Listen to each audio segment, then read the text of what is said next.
Hello student, welcome to math solution Morena. आज मैं आपको चैप्टर 3 क्लास 8 का कराने जा रहा हूँ। इसका नाम है अंडरस्टैंडिंग क्वाड्रिलेटरल। तो पहले आप इसका इंट्रोडक्शन देख लो, फिर इसकी एक्सरसाइज कराएंगे। तो इंट्रोडक्शन में पहले कर्व से स्टार्ट करते हैं। कर्व कर्व क्या होता है? तो कर्व की डेफिनेशन देख लो।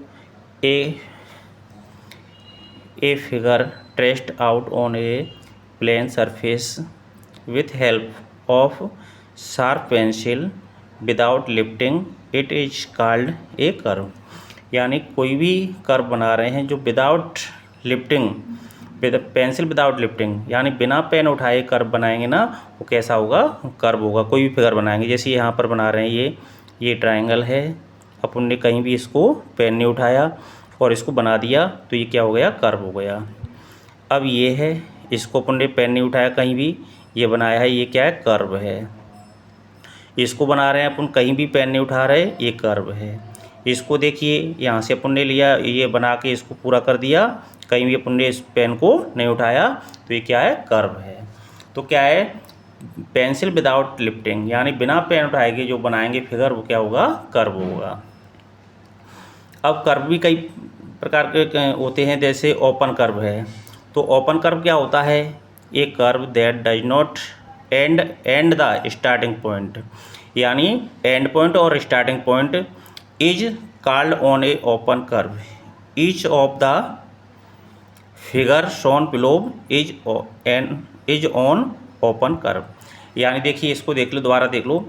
A curve that does not end at the starting point is called an open curve. Each of the figure shown below is on open curve. यानी एंड पॉइंट और starting point same नहीं होना चाहिए, अलग अलग होगा ना, तो क्या होगा? ओपन कर्व होगा। देखिए, अपन ने यहाँ से स्टार्ट किया, स्टार्ट पॉइंट कहाँ पर है? यहाँ पर। और इसको बना के ले गए अपन, एंड पॉइंट कहाँ पर हुआ है? यहाँ पर। तो स्टार्टिंग पॉइंट और एंड पॉइंट दोनों अलग अलग होंगे, तो क्या होगा? ओपन कर्व होगा। जैसे अपन ने यहाँ से बनाया, ये यहाँ से स्टार्ट किया और इसका एंड पॉइंट कहाँ पर है? यहाँ पर है, तो ये कैसा है? ओपन कर्व, खुला हुआ ओपन। अब देखिए, यहाँ पर ये स्टार्टिंग पॉइंट और ये एंड पॉइंट कहाँ पर है? यहाँ पर। तो ये क्या है? ओपन कर्व है।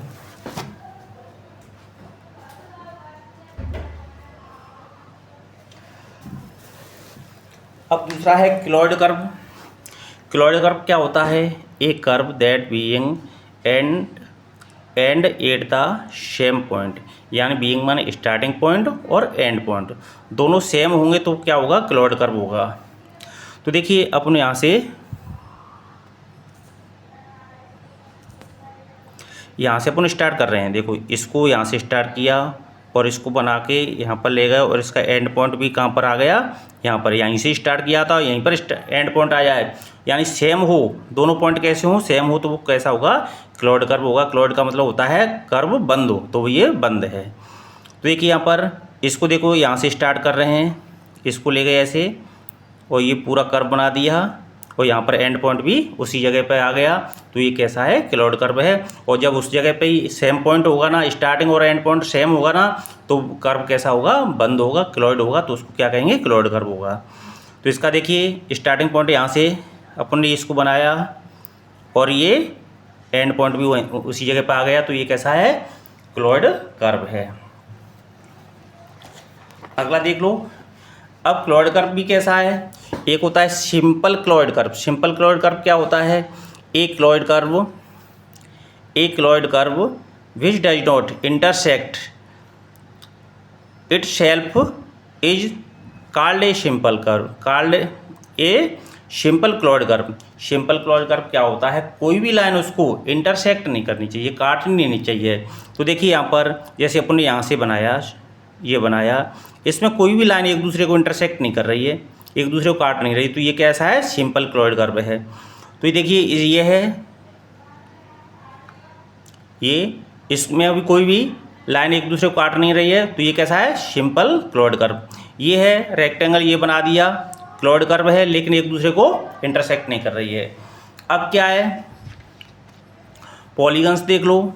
ए simple closed curve made up of only line segment is called a polygon, each straight line in a polygon is called its side. यानी जो स्ट्रेट लाइन से जो फिगर बना होगा वो क्या होगा, पॉलीगन होगा।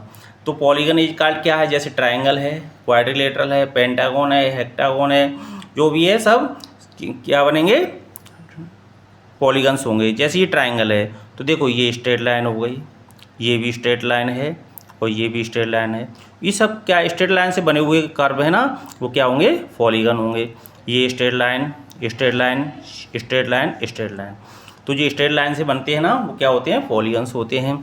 अब पॉलीगन भी कितने टाइप्स होते हैं उसके, there are 2 types of polygons. Polygons कितने टाइप्स होते हैं, देयर आर 2 टाइप्स के होते हैं। तो देखिए 2 टाइप्स में कौन कौन से होते हैं, एक है कॉनकेव पॉलीगन, दूसरा है, सेकंड कौन सा है, कॉन्वेक्स पॉलीगन। तो कॉनकेव पॉलीगन कैसा होता है, कॉन्वेक्स पॉलीगन कैसा होता है, ये देख लो। जैसे कॉन्वेक्स पॉलीगन, कॉन्वेक्स पॉलीगन कैसा होता है, ए polygon is a polygon in which at least one angle is more than 180। यानी कॉनकेव पॉलीगन कैसा होता है, जिसका एक एंगल, वन एंगल कैसा होना चाहिए, मोर देन 180 होना चाहिए, यानी 180 से बड़ा होना चाहिए। उसको अपन क्या is called A concave polygon, उसको अपन कॉनकेव पॉलीगन बोलेंगे। जैसे ये फिगर है ABCD, तो देखिए ये छोटा है 180 से, ये छोटा है, ये छोटा है, लेकिन ये वाला C वाला जो एंगल है ना BCD, ये कैसा है, 180 से मोर देन है। तो जब कोई भी एक एंगल 180 से मोर देन होगा तो वो कैसा होगा, कॉनकेव पॉलीगन होगा। तो ये क्या है, कॉनकेव पॉलीगन है, ठीक। अब देखिए यहाँ पर कॉन्वेक्स पॉलीगन देख लो।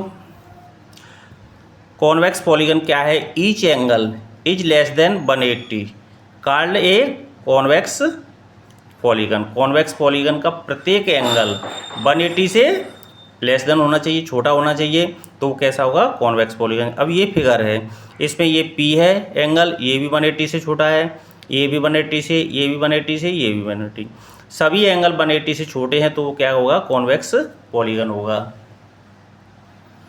अब रेगुलर पॉलीगन क्या होता है, regular polygon A polygon having all side equal and all angle equal is called a regular polygon. यानी देखिए साइड, ऑल साइड इक्वल होना चाहिए, सभी साइड इक्वल होनी चाहिए और सभी एंगल इक्वल होना चाहिए, तो वो कैसा होगा, रेगुलर पॉलीगन होगा। जैसे ये ट्रायंगल है, ट्रायंगल में क्या है, देखिए ये साइड इक्वल है, ये साइड इक्वल है, ये साइड, इसको इक्विलैटरल ट्रायंगल बोलते हैं। तो इसके सभी साइड इक्वल हैं, तो ये कैसा है, रेगुलर पॉलीगन है। सभी इसके एंगल इक्वल हैं, तो ये कैसा है, रेगुलर पॉलीगन है। अब ये स्क्वायर है, स्क्वायर में सभी साइड, स्क्वायर में उसकी चारों साइड इक्वल होती है, ये भी इक्वल है, ये भी इक्वल है, ये भी इक्वल, ये भी इक्वल, चारों एंगल उसके इक्वल होते हैं, तो ये क्या है, रेगुलर पॉलीगन है।